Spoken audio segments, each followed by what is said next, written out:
Good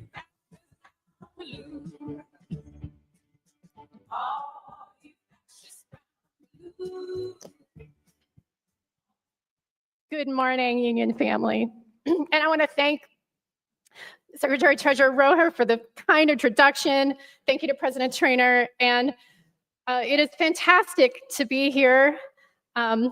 Total honor, and there's nowhere I'd rather be. I had no idea I would get to go on stage following the signing of the UI for Striking Workers bill. Congratulations. But I want to say the whole way here, I was excited to get to be here to congratulate you in person. We played a very, I would say, backbench, tiny role in contributing, but I do want to take personal credit for 2 years ago having said to one of our state economic analysts, Daniel Perez, hey, you really ought to look at this UI for Striking Workers legislation. And we were able to come up with, not me, the people who run the numbers, were able to come up with a model for looking at states individually, looking at the data, and modeling so that you all did what you do so fantastically and put the actual cost numbers in front of your lawmakers to show them that this policy is sensible, it helps level the playing field, and it has absolutely negligible cost. So I want to, again, congratulate you on that incredible victory. I am here today. Excuse me. So I have slides, but I don't know if folks can see them. Yes, you can. Okay.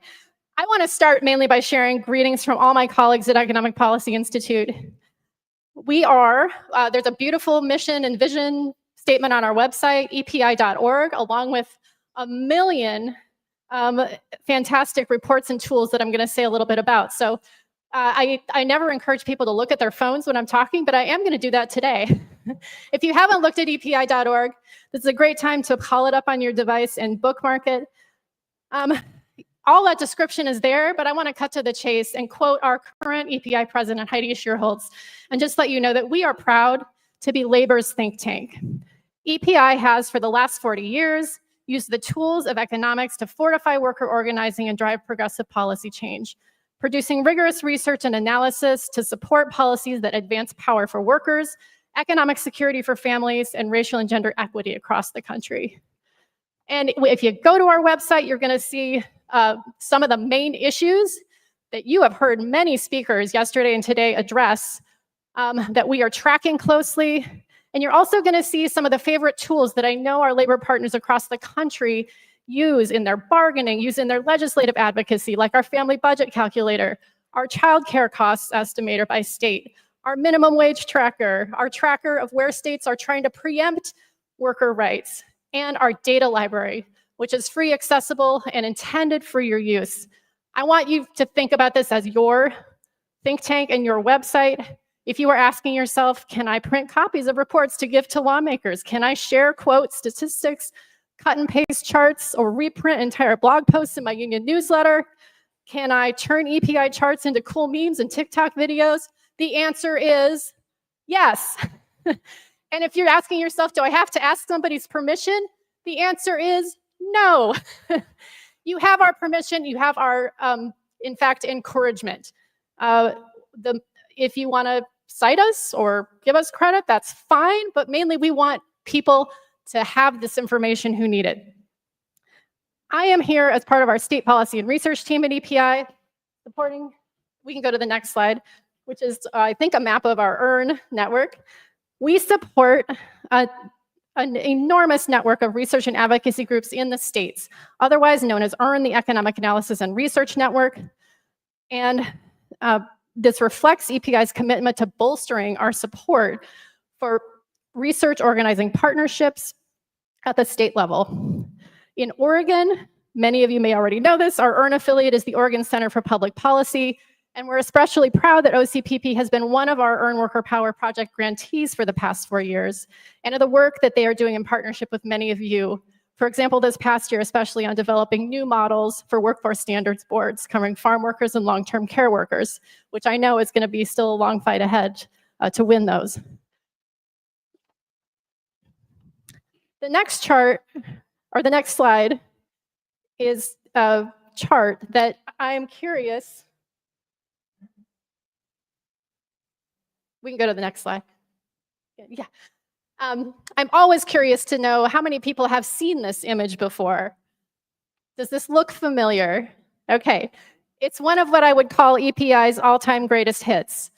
And it tells the story that EPI has been helping people understand about our economy for 40 years now of growing inequality and increasingly unequal power. It's an economic story many of you have heard, and especially if you're at least my age, an economic story many of us have lived through our entire lives. For decades, an economy for most workers that's been characterized by the decoupling of real wages from productivity gains that workers created, alongside the shift of taxation from wealthy and corporations to workers. And if we go to the next slide, we'll have the other EPI greatest hits chart, which shows us the relationship between income inequality in the top trend line and union density, or the percentage of workers in our economy who have access to a union contract. What this shows us over our country's history is that when workers have collective power at the bargaining table, we're able to win better wages and benefits, but we also have a huge economic impact on our whole country, reducing income inequality as a result.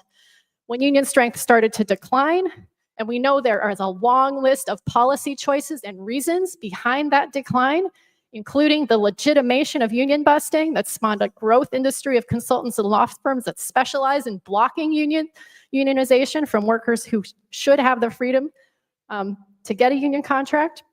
When union strength started to decline, income inequality got worse.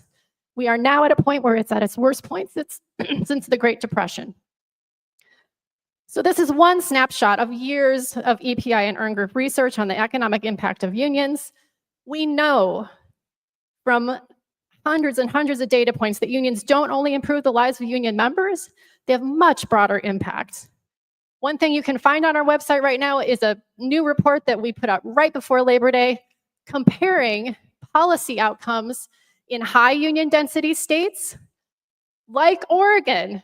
It's so good to be here with your over 17% union density. Congratulations to you all for maintaining and growing that. The contrasts are so stark. Depending on where people live in our country today, they do not live in the same economy or the same level of democracy or the same level of freedom to form a union. If you look at that report, you'll see a whole slew of indicators.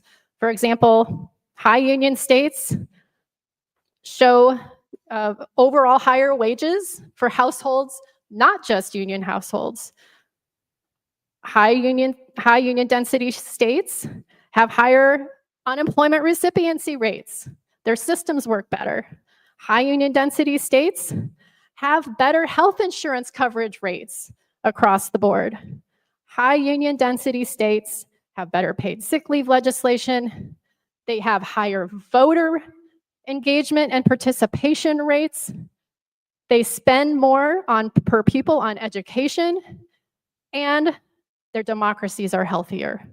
Since 2021, low union density states have passed 44 voter restriction laws, whereas high union density states passed only a couple such laws.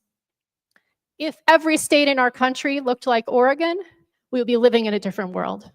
We'd be living in a different economy. And I emphasize that because that is so much of the work ahead. We can go to the next slide. It is not news to anybody in this room that under the second Trump administration, we're facing the most intense attacks on workers and unions in US history. And I will not list those attacks because I know we had a great list even from a couple speakers this morning.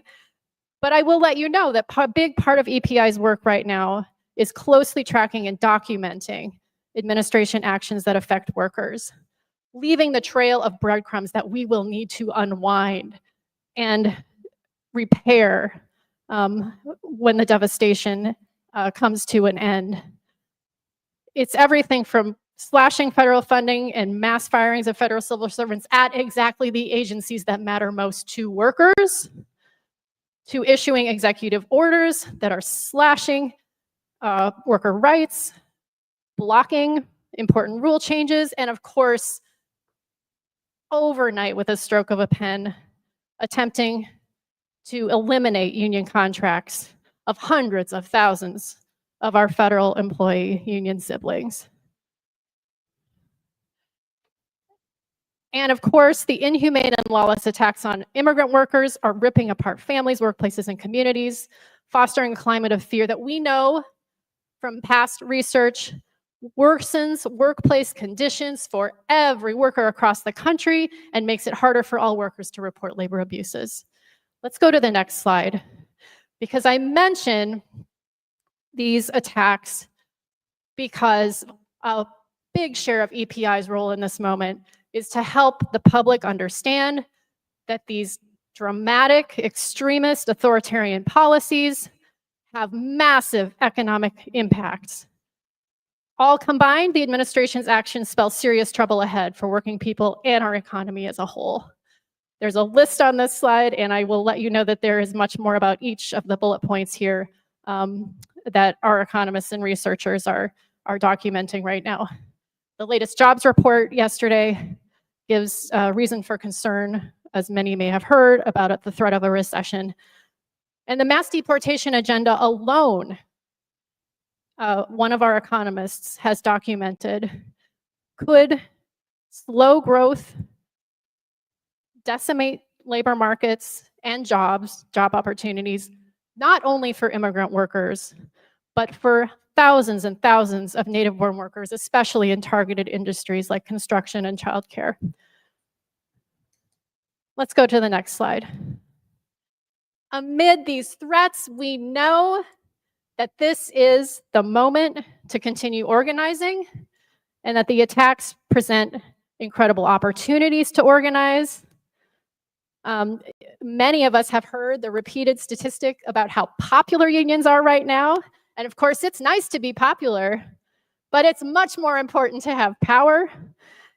And I want to share just this one chart from a report earlier posted on our website by Aaron Sojourner, who looked at some additional data sets beyond the polling data that show even more dramatically, not only are unions more popular than ever, but businesses are less popular than ever.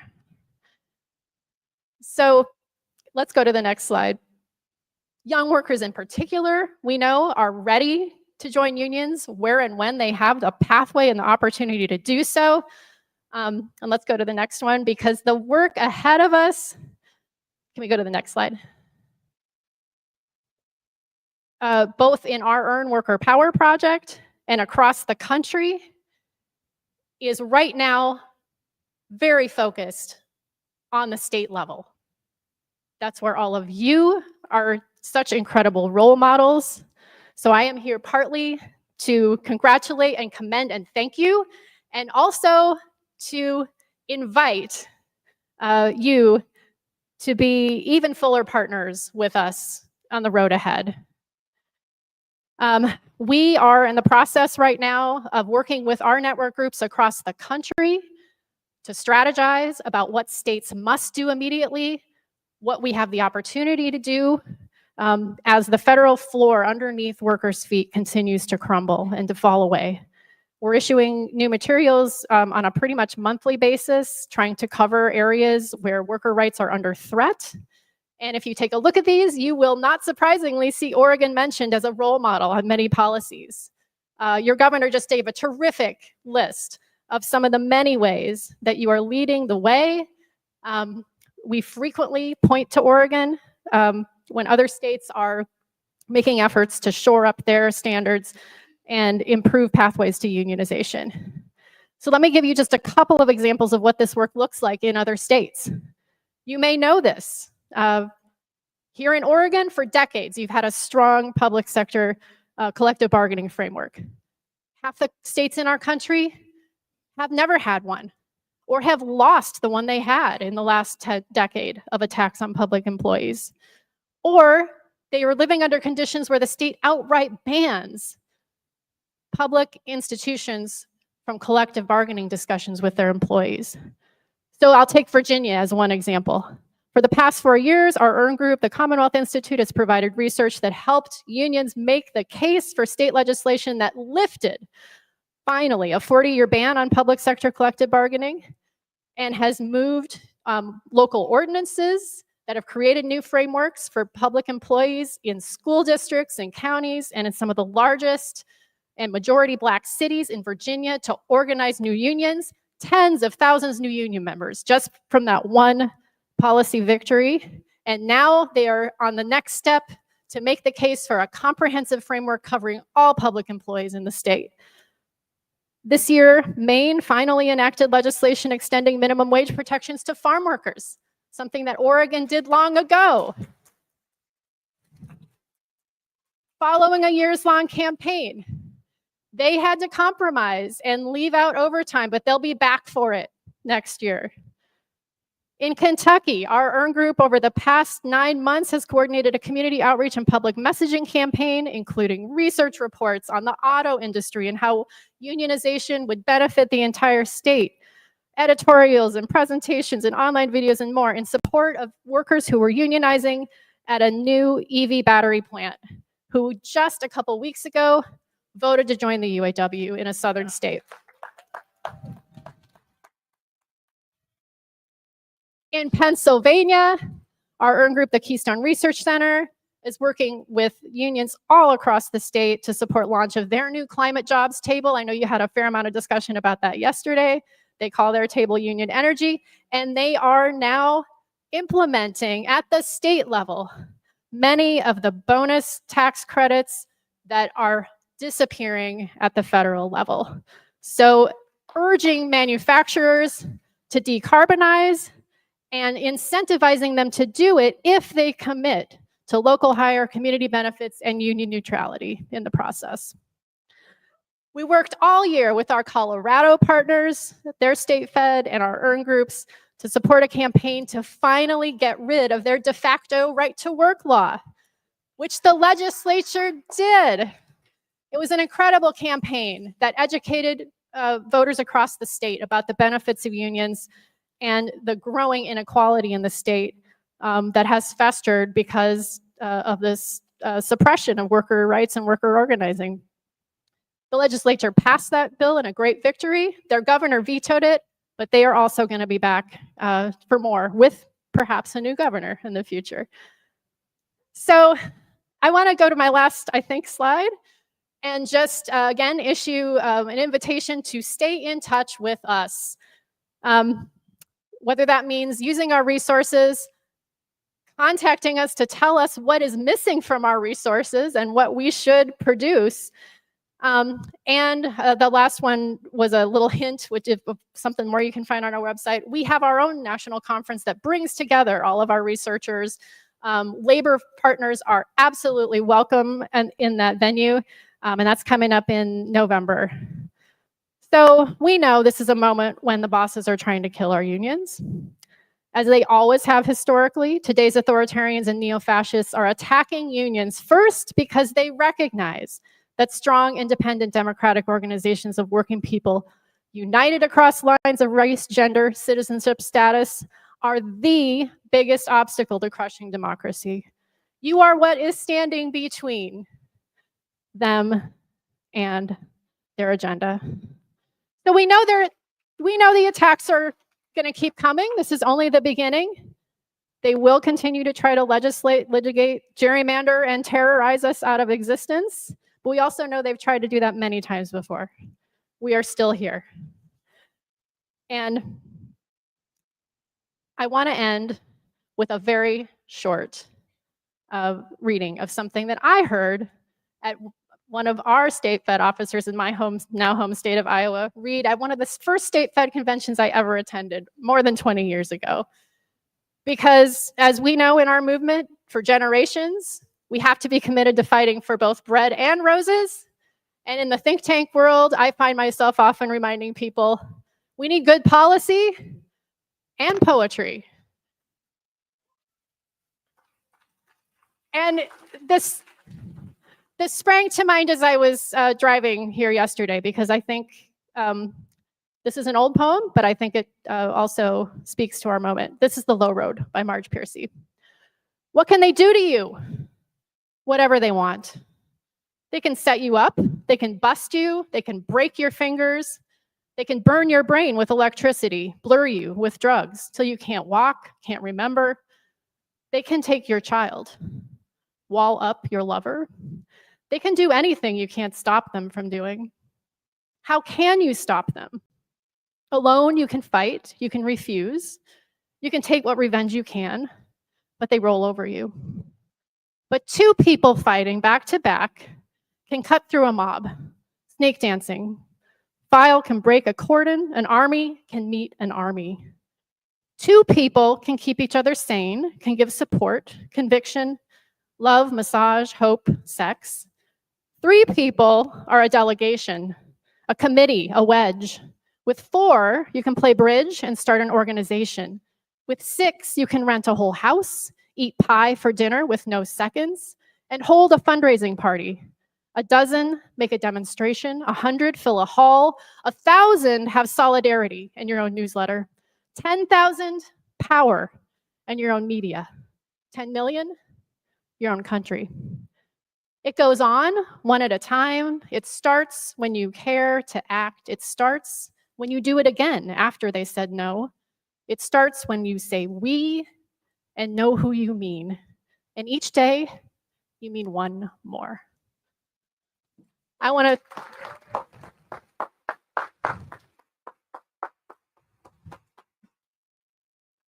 thank you so much for the chance to be here. And let me end by just expressing my gratitude and admiration for the work you do every day.